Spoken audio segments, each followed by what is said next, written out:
खुदावंद यीशु मसीह के नाम में आपकी सलामती हो। हम खुदावंद यीशु मसीह के सलीब पर अदा किए जाने वाले 7 सलीबी कलमात में से दूसरे कलमे को सीखेंगे। इस दूसरे कलमे को सीखने के लिए पाक कलाम में से तिलावत करेंगे। नए अहदनामा में से मुकद्दस लूका तबीब की मार्फत लिखा गया हमारे खुदावंद यीशु मसीह का इंजीली बयान और उसका 23वां बाब, उसकी 39वीं आयत मुकद्दसा से 43वीं आयत मुकद्दसा तक। And the Gospel of Luke, chapter number 23 and verse number 39 to 43। पाक कलाम में यूं लिखा है, फिर जो बदकार सलीब पर लटकाए गए थे उनमें से एक उससे यूं ताना देने लगा कि क्या तू मसीह नहीं? तू अपने आप को और हमको बचा। मगर दूसरे ने उसे झिड़क कर जवाब दिया कि क्या तू खुदा से भी नहीं डरता? हालांकि उसी सजा में गिरफ्तार है और हमारी सजा तो वाजिबी है, क्योंकि अपने कामों का बदला पा रहे हैं। लेकिन इसने कोई बेजा काम नहीं किया।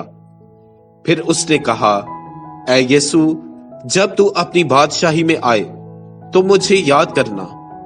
उसने उससे कहा, मैं तुझसे सच कहता हूं कि आज ही तू मेरे साथ फिरदौस में होगा। पाक कलाम का पढ़ा और सुना जाना हमारे लिए बाइस बरकत हो। आमीन। खुदावंद यीशु मसीह के सलीब पर अदा किए जाने वाले 7 सलीबी कलमात में से यह दूसरा कलमा है। यह दूसरा कलमा नजात का कलमा है। यह नजात का कलमा डाकू की दरख्वास्त और इल्तिजा का यीशु की तरफ से जवाब है। खुदावंद यीशु मसीह का खताकारों के साथ मसलूब होना कोई इत्तफाकी बात ना थी, बल्कि ये तो खुदा के मंसूबे के तहत था, जिसकी पेशन गोई 600 साल पहले मुकद्दस यसाया नबी की मार्फत की गई थी। जब यसाया उसके 53वें बाब की 12वीं आयत को पढ़ते हैं तो वहां लिखा है कि उसने अपनी जान मौत के लिए उंडेल दी और वो खताकारों के साथ शुमार किया गया। अब सवाल ये पैदा होता है कि बिलाखिर खुदा ने क्यों अपने इकलौते बेटे यीशु को खताकारों के साथ शुमार किया, और इसके पीछे खुदा का मकसद क्या था? यीशु मसीह का खताकारों के साथ शुमार होना, उसका खताकारों के साथ मसलूब होना जरूरी था, क्योंकि वो तमाम बनी नूं इंसान के गुनाहों और खताओं के सबब से मसलूब हो रहा था।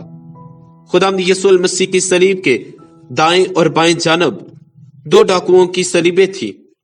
उन दोनों डाकुओं में से एक डाकू मसीह पर ईमान की नजर डालता है। उसने लोगों को यीशु को सताते, लान तान करते, अजियत देते उसने देखा, और उसने सुना कि इतना सब कुछ होने के बावजूद भी मसीह यीशु ने उन्हें मुआफ किया और कहा कि ऐ बाप, इन्हें मुआफ कर, ये नहीं जानते कि ये क्या करते हैं। डाकू जान गया कि ऐसा मिजाज महज किसी इंसान का नहीं हो सकता।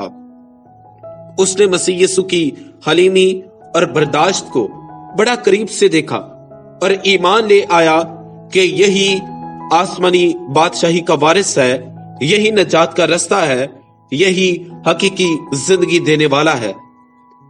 उस डाकू ने मसीह खुदाम की बेगुनाही का इकरार किया।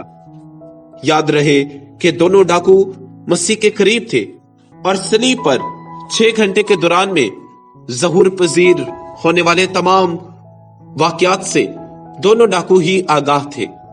दोनों डाकू ही बदकार थे और दोनों डाकू ही उस वक्त में अजियत का शिकार थे।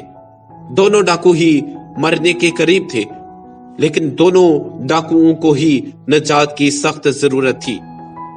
लेकिन एक डाकू अपने सख्त दिली के सबब से और गुनाहों का इकरार ना करने के सबब से और यीशु पर ईमान ना लाने के सबब से गुनाहों में ही मर गया, और दूसरे ने मसीह यीशु को कबूल किया और यीशु को कबूल करने से ना सिर्फ गुनाहों की मुआफी हासिल की, बल्कि हमेशा की जिंदगी को भी हासिल कर लिया।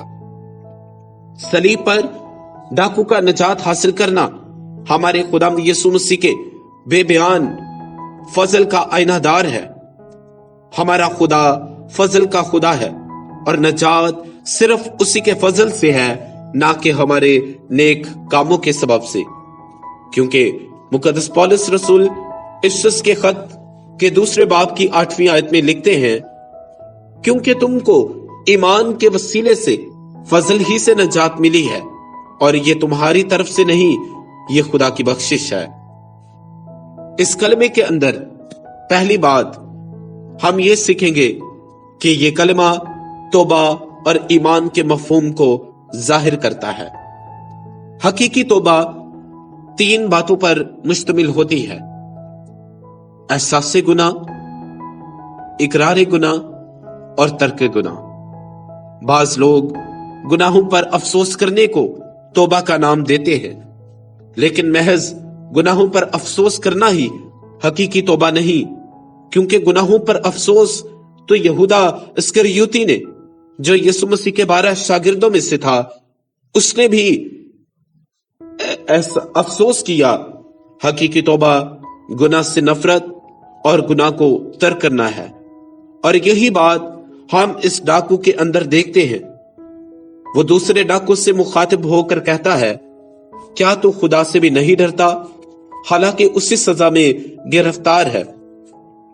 वो खुदा को बतौर मुनसिफ यानी इंसाफ करने वाले के तौर पर कबूल करता है और कहता है कि हमारी सजा तो वाजिबी है, क्योंकि अपने कामों का बदला पा रहे हैं। लेकिन यीशु की बाबत वो ये कहता है कि इसने कोई बेजा काम नहीं किया। डाकू अपने गुनाह का इकरार करता है और तस्लीम करता है कि वो सजा के लायक है और जो उससे सजा मिल रही है वो उसके गुनाहों के सबब से है।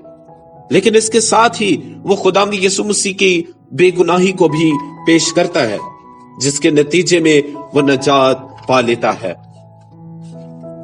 जब रोमियो उसके 10वें बाब की 10वीं आयत मुकद्दसा को पढ़ते हैं तो वहां लिखा है, क्योंकि रास्तबाजी के लिए ईमान लाना दिल से होता है और नजात के लिए इकरार मुंह से किया जाता है। डाकू का ईमान सच्चा और दिल से था। उसका ईमान पुख्ता मगर सादा था।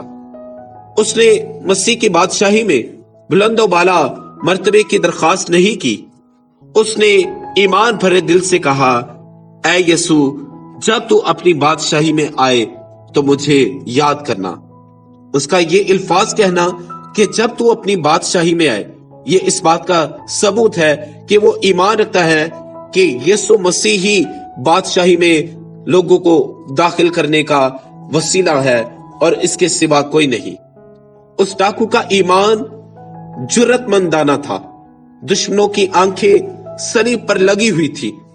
सब मसीह खुदाम का मजाक उड़ा रहे थे और उसे लान तान कर रहे थे। और ऐसी हालत में जहां सब खड़े यीशु का मजाक उड़ा रहे थे, उसे बुरा भला कहते हैं, वो यीशु की बेगुनाही का इकरार करता है। डाकू यीशु के बादशाह होने का इकरार करता है और उसकी बादशाहत पर यकीन लाता है। मेरे अजीजों, क्या हम भी उस डाकू की तरह मसीह यीशु को लान तान करने वालों के सामने उसकी बेगुनाही का इकरार करते हैं?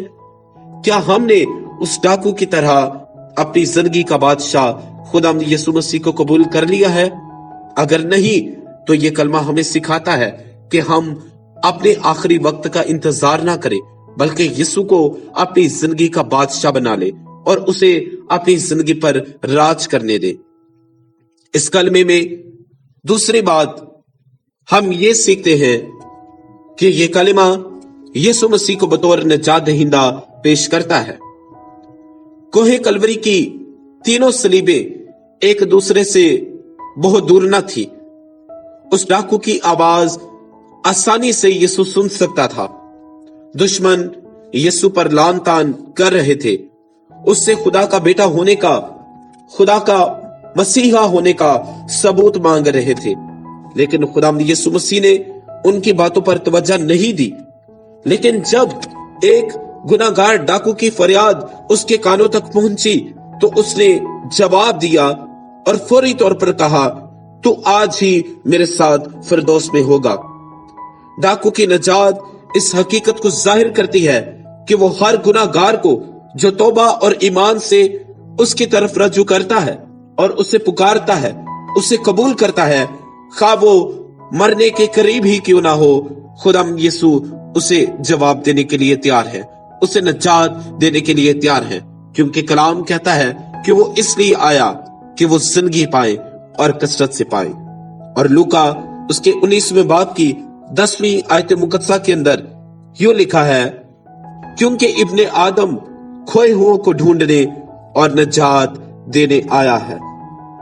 अगरचे डाकू मरने से पहले तौबा और ईमान के वसीले नजात पा गया, लेकिन हमें अपने आखिरी वक्त का इंतजार नहीं करना चाहिए, क्योंकि अगर हम जिंदा हैं, अगर हमारे पास वक्त है, तो ये वक्त खुदाम के फजल से हमें मिला है।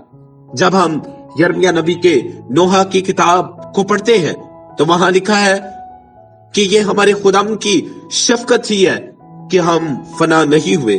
अगर आज हम जिंदा हैं तो इसका मतलब यह है कि आज खुदाम ने हमें मौका दिया है, हमें वक्त दिया है, ताकि इस वक्त के अंदर रहते हुए हमें हमारे गुनाहों का एहसास हो, हम अपने गुनाहों का इकरार करें और सच्चे दिल से इकरार करके हम उन गुनाहों को तर्क करें और यीशु मसीह को अपनी जिंदगी देने वाले बने, क्योंकि जो अपनी जिंदगी यीशु को देता है, यीशु उसे हमेशा की जिंदगी का ताज बख्शता है।